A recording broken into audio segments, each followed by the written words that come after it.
Hi, I'm Jay Burney, and I'm the chair of Birds on the Niagara. Welcome to Birds on the Niagara 2022.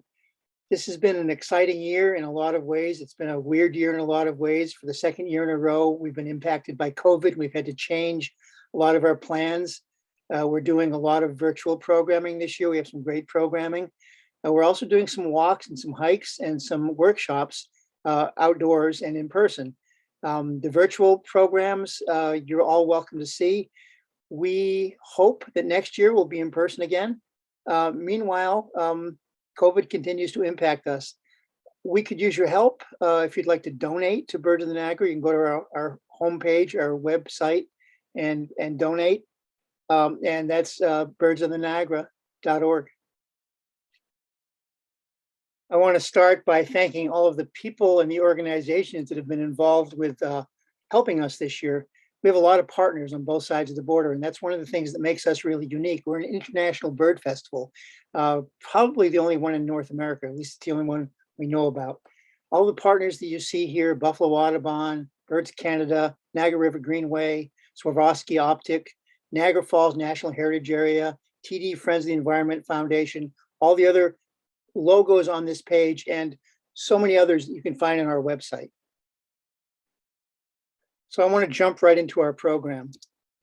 The topic tonight is basically, why is nature important? Why is it important in the Niagara region? It's a question I get asked a lot. You probably do also.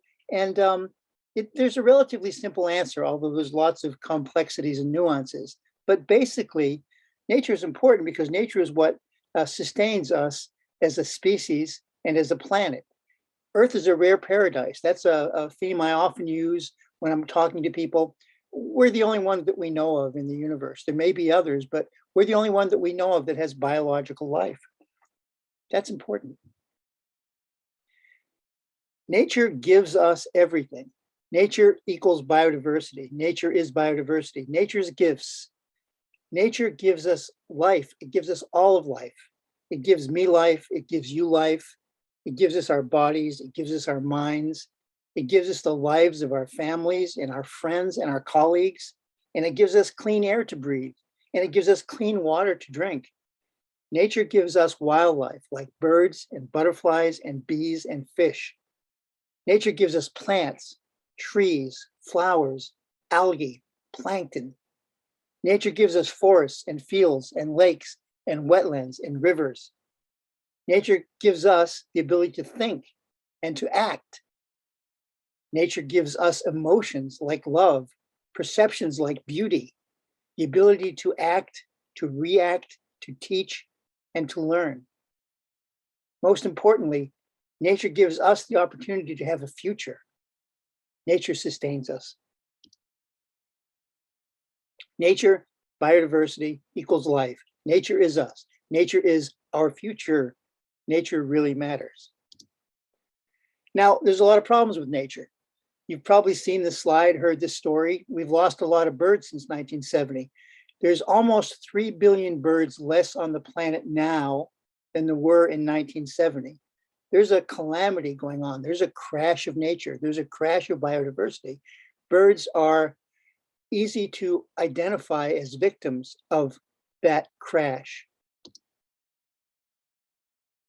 You may know of Doug Tallamy. He wrote this book, Nature's Best Hope. It's wonderful in terms of just giving us a characterization of how we can fix things, how we can do better. But he starts off by just telling us some of the things that have gone wrong, that we've done wrong, that we haven't been good stewards about. 95% of the United States has been logged, tilled, drained, grazed, paved, or otherwise developed. 95% of the United States. Our rivers have become straightened and dammed. Our air has been polluted. Our aquifers drained and poisoned. And our climate has been changed for centuries to come. So we purposely imported thousands of species of plants, insects, and diseases from other lands, which have decimated native plant communities on which our local food webs depend. And we've carved the natural world into tiny remnants, each too small and too isolated to support the variety of species required to sustain ecosystems that support us. That's called fragmentation. That's Doug Tallamy. There's other declines. Insects are declining. The decline of insects is 8 times faster than mammals or birds. We're currently in a 6th mass extinction episode. You might have heard of it, the first mass extinction since the end of the dinosaurs. Insects are declining in a total mass of about 2.5% a year. That doesn't seem like a lot, right? But it is. Insect loss will trigger a catastrophic collapse in the planet's ecosystems. That 2.5% suggests that insects could become extinct in 100 years. That's not that long. 53% of butterfly species are in rapid decline, 46% of bee species. We've got problems. We have a distinct extinction episode that's going on, and we're losing our biodiversity, we're losing our nature, and we're losing our ability to be healthy. What causes this? Climate change, sure. Inappropriate economic development. What does that mean? Well, people develop without really considering the impacts on nature. Buildings and communities and wealth built from extraction is more important than protecting the environment, even though the environment gives us so many free services like cleaning the air and cleaning the water. When we destroy that ability, we pay for that with real dollars. David Suzuki, famously, our friend from Canada, has described our economic development versions, the way we promote growth, above all things, as a form of brain damage to our planet. Where we are in the Niagara region really matters. We're in North America, we're in the Great Lakes region. You can see on the right here, a little dot that says the Niagara River. The Great Lakes are 20% of the world's fresh surface water. That's pretty important. That's a pretty important gift that we have, that we need to find better ways to take care of, because we're not doing that good.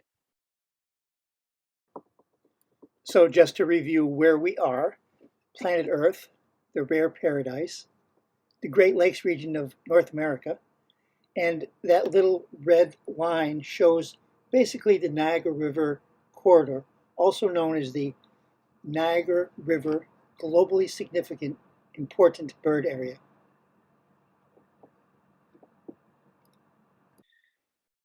The map on the left shows the Great Lakes, their watersheds. The map on the right shows urbanization and how those watersheds have been impacted by development, that 95%. Great Lakes are home to wildlife populations and biodiversity that help maintain the whole planet's ecological health. We've got a lot of insects, we've got a lot of birds, we've got a lot of fish, we've got a lot of mammals, amphibians, reptiles, and pollinators. We have a lot of biodiversity in the Great Lakes region and in the Niagara region. Because of its location, the Niagara River corridor from Lake Erie to Lake Ontario is one of the most biodiverse areas on the entire planet. And natural biodiversity is the engine that creates things like a stable atmosphere, clean water, and food that supports all life on Earth, including our lives. We're connected here. We're at the center of those white lines where they converge, Great Lakes. We're connected to the Arctic, we're connected to the boreal forests of the West Coast, we're connected to the Amazon, we're connected to the Caribbean, we're connected to Mexico. How? Wildlife, nature, and biodiversity. Birds migrate to those places back and forth. The Mexico connection, birds for sure, also monarch butterflies. These animals help spread biodiversity and help protect biodiversity. And when we protect them when they're here, we protect their ability to go back to those other places. Some birds, neotropical warblers, for instance, winter in the Amazon. They breed in the Niagara region. They have babies here. Millions of baby birds come from this region to the Amazon. Birds that breed in the Arctic winter in the Niagara region. We give them a place to live and to eat during the winter. Birds from the boreal forests of the Pacific coast migrate through here on the way to the Atlantic. We give these birds a chance, and we have to do the best job that we can to be stewards. That way, by protecting our region, we protect the Amazon, we protect the Arctic, we protect the Pacific boreal west coast, we protect the whole hemisphere, and we protect the whole globe. We have a responsibility here because we are connected. The Intergovernmental Panel on Climate Change, which is a UN-based organization and is working globally to try to characterize and frame how we can approach climate change, says that we can no longer stop global warming from intensifying over the next 30 years, although there is still a short window to prevent the most harrowing future. So we are living in relatively bad times. We have climate change, we have loss of biodiversity, we have human populations that are becoming sick and stress. There's a lot of social unrest, and it looks bleak, doesn't it? But is it? Humans, I think, are on this earth to find ways to make the earth a good place to live, not to just destroy it. We can think our way through this. That's what we're built for. And you know what? We're doing some pretty good things. And the good news is that in the Niagara region, we're doing some really great things. How do we do that? Well, I always think of the old axiom, think global and act local. And how do we act local? Well, resiliency is a big deal. Sustainability, resiliency is sort of the same thing. Why don't we think about creating resiliency zones or sustainability zones? Those are the places that we protect and uplift the environment as the bottom line, but we're also promoting human well-being and economic well-being. We can do economic development that doesn't destroy a place. We can do economic development that, for instance, promotes conservation. That's what the Birds of the Niagara is about. It's about bringing money in for tourism. There's a lot of ways that we can do good economic development around conservation. You want clean water, you want clean air, you want biodiversity, invest in it, and people will come. We are doing it right here, and it's international.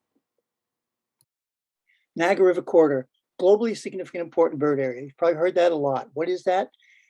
It's a place that has the same kind of designation as the Galapagos, the Everglades, the Grand Canyon, uh, and us, Yellowstone Park, and us. Globally significant important bird area. We're in good company. We're also a Ramsar wetlands of international importance. We're going to be talking about all of these various programs during the BON 22. And so you'll learn more about how important these designations are, what great tools they are for us, and we have them. We can use them. And it's going to help us develop our conservation strategies. This is the Ramsar um, designation that was made a few years ago, 2019. It's an international designation. It's because of the wetlands that the Niagara River corridor is, the fish, the different kind of habitat that relates to the ecology of the Niagara River. We also have the Niagara Greenway on the United States side. And the Greenway is a designated area where there's money coming in from various sources, mostly NIPA, which is a power authority, New York Power Authority, as reparations to help rebuild environment and conservation projects in the Niagara River corridor. And the map on the left shows generally where that is in the US. The map on the right shows just some of the places that have been funded in the last year and a half, 2 years. And if you can go to the Greenway website, and you can learn about each of those areas to see what those programs are. That's on the US side. On the Canada side, we've got some great programs that are coming together. One is called the Key Biodiversity Area, which is similar to an IBA, but it recognizes more than just birds. It recognizes the key biodiversity that provides for the ecological sanctity of that area. And also on the Canadian side, we have the Niagara Escarpment Preserve, which will be you'll be hearing more about in the next year or two.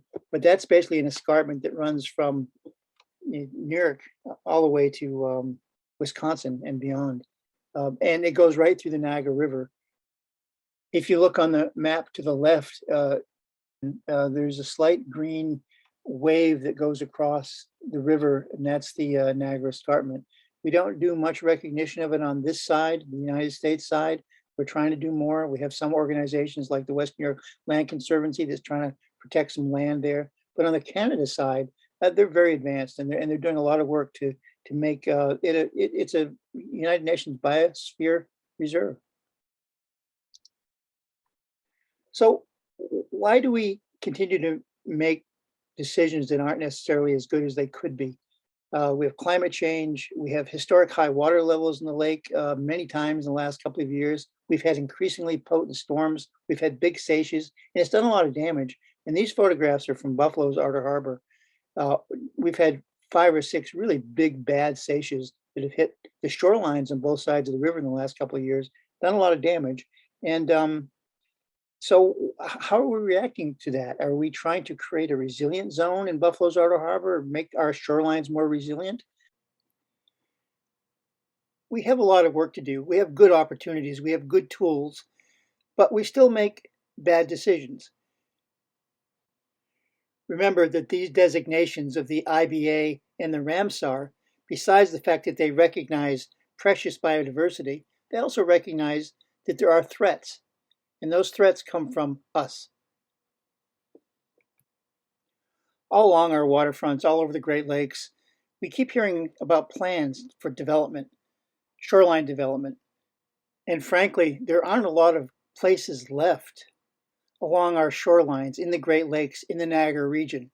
Remember that Doug Tallamy thing about 95% of the places in North America being developed? That includes our shorelines. These photos show Buffalo's outer harbor with some proposals for private condo development, high rises. Privatization is public land right now. But why do we continue to hear about this? This property has been underwater literally in the last 4 years, 5 times. We've had these high water levels, we've had these seiches. We don't need to have people living out there. People are going to die out there. We want to think about how to build resilient areas, places that will protect the urban density from weather, from climate change, places that in the good times will allow people to recreate, places that will allow people to experience nature and the outdoors. In the good times, this is a wonderful concept to keep our shorelines green and public. In the bad times, it saves lives. We have a similar fight going on in Fort Erie at Waverly Woods, and we have a presentation by Marcy Jacklin. You can find it on one of our virtual programs, talks about what's going on over there. Outer Harbor, again, the parking on the left is how the state, which controls a lot of the property, wants to use some of the rare grasslands that we have out there. We have grasslands, we have woodlands, we have sand barrens. And for the most part, they're looking at creating development out there and to activate it for human use without really thinking much about the natural productivity or sanctity of the place, and not really thinking about how it creates a resilient area. And so we have to, help them, help everyone think about what are better ideas, what are better resilient concepts to our nature, which we're losing. And so, do we develop recreational space that includes habitat for wildlife and for biodiversity, like the map on the right, which shows precious shoreline grasslands, woodlands, sand barrens? Or do we develop recreational space that requires lots of cars, lots of chaos, parking on the grasslands? I think we can do better than that. We've done some really great stuff. These are some islands out of the Niagara River: Motor Island, Strawberry Island. There's a new island called Turn Island. We're spending money building nature, building resilient natural areas. We have a lot more to do, but we're doing it. And these are great projects that have come from Greenway, from DEC, the Great Lakes Initiative. So we've got a lot of things that we're doing, and we're going to tell you a little bit about more of that during this festival. We've got really positive things to share with you. The map on the bottom left is Grass Island, which is a place that's been reconstituted, rebuilt, and saved over the past couple of years by a couple of state agencies and federal agencies. And the map on the bottom right is still Buffalo's outer harbor, which we're still trying to protect from inappropriate development. And we're kind of edging towards success there. We need a resilient region that includes social resiliency. That means the best use of public resources. That means the best use of public money. We need economic resiliency. That means we need to create a local economy. And believe me, ecotourism helps do that. Bird watching helps do that. Conservation tourism is a really great way to build a local economy. And that all helps promote, environmental and ecological resiliency because you care about where you're living, where you're working, when you're thinking about resilient futures. One of the things we've come up with is, a declaration of resiliency. What does that mean? Well, it just means we are a rare paradise. It's incumbent upon our generation to provide future generations with opportunities and places. Uh, so we, the undersigned, declare that the Niagara River Greenway and its associated watersheds be declared the first North American resiliency zone. We're going to try to move forward with this kind of declaration, try to bring more people into the vision that we promote when we think about being better conservation stewards. This is a declaration that we haven't adopted formally. It's an idea, but it's something to think about, and you'll be hearing more about this in the coming months. One of the things we're going to be working on with that Declaration of Resiliency is bird-friendly cities. And we have a Lights Out program, Lights Out Niagara, which we're introducing strongly in this Birds on the Niagara. Top left, that's basically the Niagara River corridor, and it's really bright. Lights hurt migrating birds and kills them. Part of that 3 billion birds down since 1970 has to do with inappropriate development, inappropriate lighting, lights in the wrong places. And so we have a lot of lighting issues, and we want to start to change the way we think about lighting, especially during migratory seasons. A lot of communities in North America, a lot of communities in the Great Lakes are doing this, and our region is way behind. We have a few communities that are starting to work towards it. Buffalo, Fort Erie, and you're gonna be hearing more about it. We're gonna need your help. We're gonna have a Lights Out New York State, a Lights Out Niagara, just like there's a Lights Out Chicago, a Lights Out Philadelphia, a Lights Out New York City. And by the way, we have a presenter to help put the Lights Out New York City program together as one of our virtual programs. So stay tuned to this one. This is a big thing that we can do, and it's going to save a lot of birds.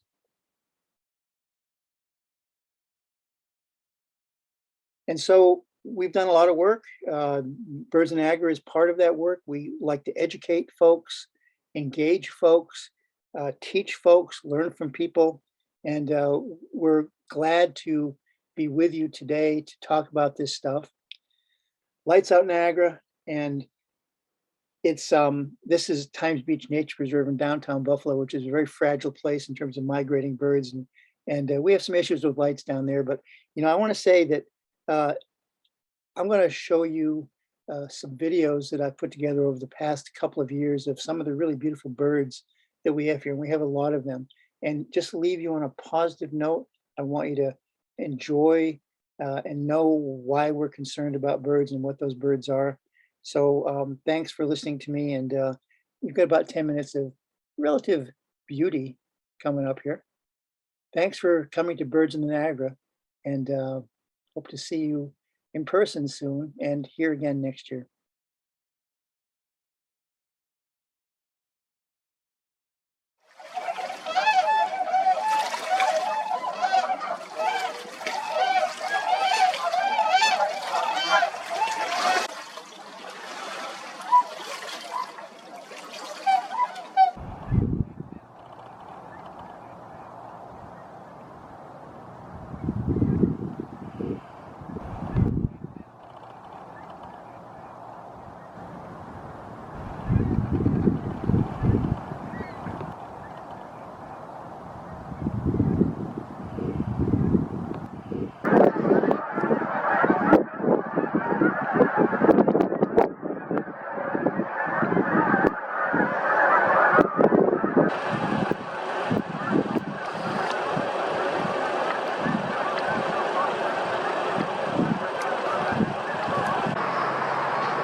Come down here much ever.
Hey, that's award winning.